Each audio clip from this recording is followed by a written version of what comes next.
68세 부부, 은퇴 후 집을 버리고 바퀴 달린 집에서 사는 이유. 여러분, 은퇴하면 뭐가 가장 먼저 떠오르시나요? 편안한 집, 따뜻한 소파, 정원에서 마시는 아침 커피 대부분 이런 장면을 떠올리실 겁니다. 그런데요, 68세 김씨 부부는 정반대의 선택을 했습니다. 오랫동안 지켜온 집을 정리하고 대신 바퀴 달린 집 RV 하나를 사서 미국 전역을 돌아다니며 살기로 한 겁니다. 처음 이 이야기를 들으면 솔직히 이런 생각이 들죠. 아니, 이제 좀 쉬어야 할 나이에 왜 집을 버리고 길 위에서 고생을 자처하지? 하지만 이 부부는 웃으면서 이렇게 말합니다. 집은 우리를 지켜주는 울타리 같았지만 동시에 우리를 묶어두는 족쇄이기도 했어요. 이제는 매일 새로운 길에서 깨어나는 게 더 큰 행복이에요. 자, 오늘은 이 부부의 이야기를 통해 은퇴 후 삶의 또 다른 가능성을 살펴보겠습니다. 단순한 여행담이 아니라 우리가 노후를 어떻게 준비해야 하는지, 어떻게 살아가야 하는지를 다시 생각하게 만드는 이야기입니다. 사례 1. 집 대신 길 위를 선택한 68세 김씨 부부. 김씨 부부가 집을 버리고 RV를 택한 첫 번째 이유는 경제적인 부담 때문이었습니다. 미국에서 집을 유지하는 데 드는 비용은 만만치 않습니다. 재산세, 보험료, 관리비까지 합치면 연간 3만 달러, 한화로 4천만 원 이상이 훌쩍 들어가죠. 은퇴 후 연금만으로 이걸 버텨내기란 쉽지 않습니다. 반면 RV는 초기 구입비가 들어도 생활비는 훨씬 줄어듭니다. 캠핑장 사용료, 연료비, 보험료 등을 합쳐도 연간 2만 달러 정도로 충분합니다. 매달 집세에 허덕이는 대신 비교적 저렴하게 전국을 여행하며 살아가는 거죠. 두 번째 이유는 자유입니다. 평생 직장에 묶여 살다가 은퇴를 맞이했는데 또다시 집에 묶여 있기는 싫었던 겁니다. 오늘은 텍사스, 내일은 애리조나.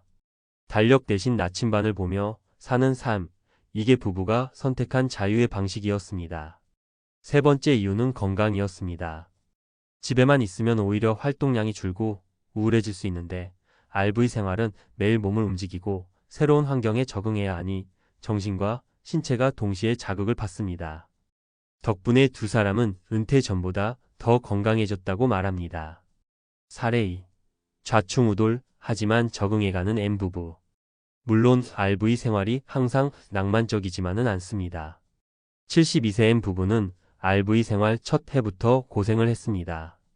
캠핑장 예약을 못해 노숙에 가까운 생활을 하기도 하고 RV가 고장나 도로 한복판에서 며칠을 보낸 적도 있었습니다. 하지만 시간이 지나면서 달라졌습니다. 예약 시스템을 익히고 정비 기술도 조금씩 배우다 보니 이제는 웬만한 문제는 스스로 해결합니다. 처음에는 낯설고 힘들었지만 시행착오를 겪으며 자신들만의 길 위의 삶의 기술을 익혀간 거죠. M 부부는 말합니다. 은퇴 후에도 완벽한 계획이란 건 없어요. 중요한 건 두려움 속에서도 도전하는 거예요. 시간이 지나면 길이 보이더라고요. 사례 3. RV에서 새로운 직업을 찾은 리차드. 65세 리차드는 RV를 타고 미국 전역을 다니며 블로그를 시작했습니다. 처음엔 그저 여행 기록을 남기려는 의도였는데 점점 방문자가 늘어나더니 광고 수익이 붙기 시작했습니다. 캠핑장 리뷰, 여행 팁 같은 글들이 인기를 끌면서 작은 용돈벌이가 된 겁니다. 결국 그는 은퇴자가 아니라 여행 크리에이터로 제2의 인생을 살게 됐습니다. 은퇴 후에도 수익을 만들 수 있다는 걸 보여주는 대표적인 사례죠. 전문가의 인사이트. RV 은퇴 생활의 장단점. 재무 전문가들은 RV 생활을 합리적인 선택이라고 평가합니다. 초기 투자만 잘 관리하면 집을 유지하는 것보다 비용이 절약될 수 있으니까요. 하지만 동시에 주의할 점도 많습니다. RV 유지비와 연료비가 만만치 않다. 보험과 정기적인 점검을 빼먹으면 큰돈이 새 나간다. 무엇보다 의료 접근성이 떨어진다. 만성질환이 있는 은퇴자라면 병원 근처에서만 머물러야 하는 제약이 생긴다. 그래서 전문가들은 RV 생활을 고려하는 사람들에게 이렇게 조언합니다. 은퇴 자금의 30% 이상을 RV에 투자하지 마라. 반드시 체험 렌트 후에 결정하라. 그리고 소득 창출 방법을 하나쯤은 준비해둬라. 현실적인 팁 몇 가지. 첫째, RV는 처음부터 큰 차를 사지 말 것. 40피트짜리 대형 RV는 운전도 어렵고 주차도 불편합니다. 오히려 2530피트급 중형 RV가 은퇴자들에게는 더 알맞습니다. 둘째, 캠핑장은 3개월 전 예약이 정석입니다. 성수기에는 하루 숙박비가 $100를 넘기도 하거든요. 셋째, 사회적 연결망을 꼭 유지해야 합니다. RV 커뮤니티 모임, 온라인 동호회, 캠핑장 친구들. 이런 네트워크가 은퇴 후 외로움을 막아주고 실제로 우울증 위험도 낮춰줍니다. 넷째, 소득 창출 아이템을 하나는 마련하세요. 블로그, 유튜브, 사진 판매, 온라인 강의 등 요즘은 RV 안에서도 충분히 가능하거든요. 마무리 메시지. 자, 이제 다시 질문을 드려볼게요. 여러분은 은퇴 후 어떤 삶을 꿈꾸시나요? 집을 지키며 안정된 일상을 사는 것도 좋습니다. 하지만 꼭 그래야 할 필요는 없습니다. 김씨 부부처럼 바퀴 달린 집에서 자유를 누리며 사는 것도 하나의 선택이 될 수 있습니다. 은퇴는 끝이 아니라 새로운 시작입니다. 중요한 건 내가 원하는 삶의 방식이 무엇인지 미리 고민하고 준비하는 것. 안정만이 정답은 아니고 도전이 꼭 위험한 것도 아닙니다. 내가 진짜 원하는 노후의 그림은 뭘까? 이 질문을 스스로에게 던져보는 순간 은퇴 후 삶은 훨씬 더 풍요로워질 겁니다. 전문가의 시선으로 보는 은퇴 후 RV 생활, 현실과 준비법. 여러분, 아까 말씀드린 68세 김씨 부부의 이야기를 들으면서 나도 저런 삶을 꿈꿔볼까 생각하신 분들 계실 겁니다. 하지만 전문가의 눈으로 보면 RV 생활은 단순한 로망이 아니라 철저한 준비가 필요한 프로젝트입니다. 이번에는 현실적인 비용, 리스크, 준비 전략까지 깊이 있게 짚어드리겠습니다. 1. RV 생활, 돈이 정말 절약될까? 많은 분들이 집 대신 RV에서 살면 싸게 먹힌다. 이렇게 단순하게 생각하시는데요. 사실은 계산을 어떻게 하느냐에 따라 완전히 달라집니다. 예를 들어 미국에서 보통 은퇴 부부가 작은 주택을 유지하는 데 드는 연간 비용은 최소 3만 달러, 그러니까 우리 돈으로 4천만 원에서 5천만 원 정도 들어갑니다. 여기에는 재산세, 관리비, 공과금, 보험, 생활비까지 다 포함된 거죠. 그런데 RV를 사면 RV 중고 구입비는 보통 3만 달러에서 7만 달러 선입니다. 우리 돈 4천만 원, 9천만 원. 새 차는 10만 달러 이상도 많습니다. 유지비를 보면 캠핑장 비용은 월 6,010달러. 연간 약 1만 달러 정도 들고요. 여기에 연료비, 보험료, 정기 점검비를 합치면 연간 2만 3만 달러 정도가 나옵니다. 즉, 집을 유지하는 것보다 연간 1만 달러 정도는 절약할 수 있습니다. 하지만 주의하세요. 이건 어디까지나 적당히 이동하고 검소하게 살 때 얘기입니다. 매일 장거리 이동하면 연료비 폭탄 맞습니다.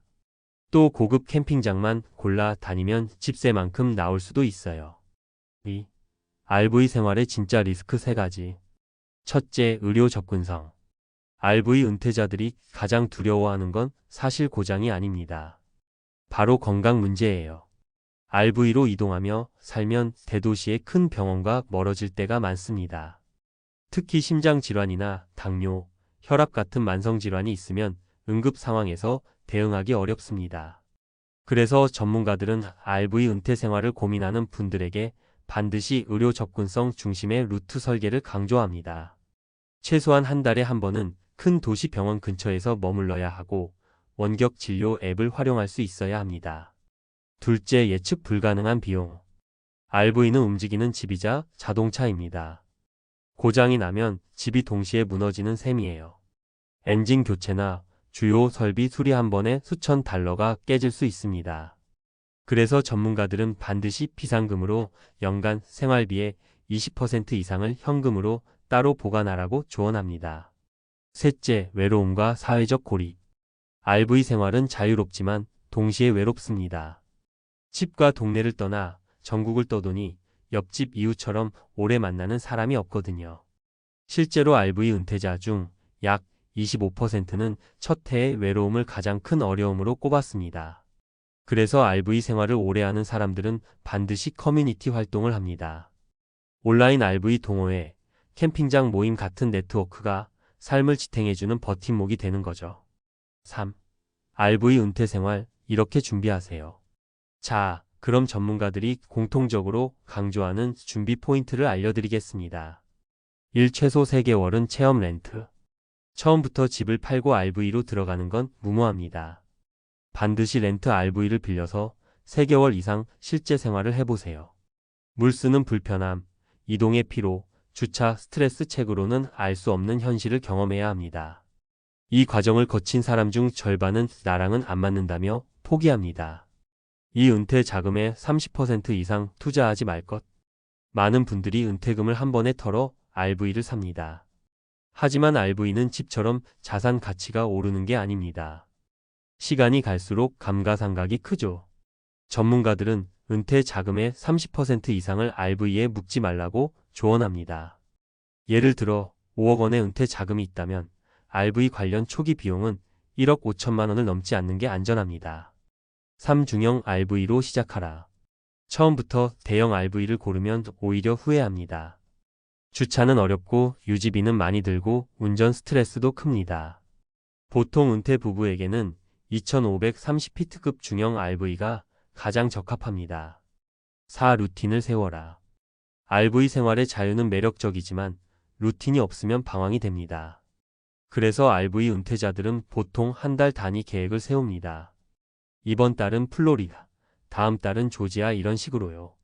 이게 있어야 캠핑장 예약도 미리 할 수 있고 비용도 줄일 수 있습니다. 5. 소득 창출 아이템 하나 준비. 앞서 소개한 리차드처럼 블로그, 유튜브, 사진 판매, 온라인 강의 등 RV 안에서도 할 수 있는 일이 많습니다. 작은 수익이라도 있으면 심리적으로 훨씬 안정됩니다. 전문가들은 RV 은퇴자들에게 꼭 활동적 취미 겸 소득원을 가지라고 강조합니다. 4. RV 생활이 주는 심리적 효과. 여기서 중요한 건 돈이나 편리함만이 아닙니다. 심리학자들은 RV 생활이 은퇴자들에게 긍정적인 영향을 줄 수 있다고 말합니다. 매일 새로운 환경에서 깨어나는 건 뇌에 자극을 주고 삶의 활력을 불러옵니다. 또 부부가 함께 계획을 세우고 움직이면서 관계가 좋아지는 경우도 많습니다. 하지만 동시에 고립과 불안도 함께 따라옵니다. 그래서 RV 생활의 성패는 공동체에 달려 있다고까지 말합니다. 은퇴 후에도 사람들과 교류하고 이야기 나누고 웃을 수 있어야 RV 생활이 오래 갑니다. 마무리. 여러분, 은퇴 후 RV 생활은 단순한 로망이 아닙니다. 철저한 준비, 꼼꼼한 계획, 그리고 용기가 있어야 가능한 삶이죠. 여기서 중요한 건 RV 자체가 정답이냐 아니냐가 아닙니다. 내가 원하는 노후의 그림을 주체적으로 그릴 수 있느냐가 핵심입니다. 어떤 사람은 정원 있는 집에서 손주들과 지내는 게 행복이고 또 어떤 사람은 매일 새로운 도시에서 깨어나는 게 행복일 수 있습니다. 은퇴는 끝이 아니라 또 다른 시작입니다. RV든 집이든 시골이든 중요한 건 미리 준비하고 내가 원하는 삶을 선택하는 겁니다. 그리고 그 선택에 책임을 지고 즐길 수 있다면 은퇴 후 삶은 분명 풍요로워질 겁니다.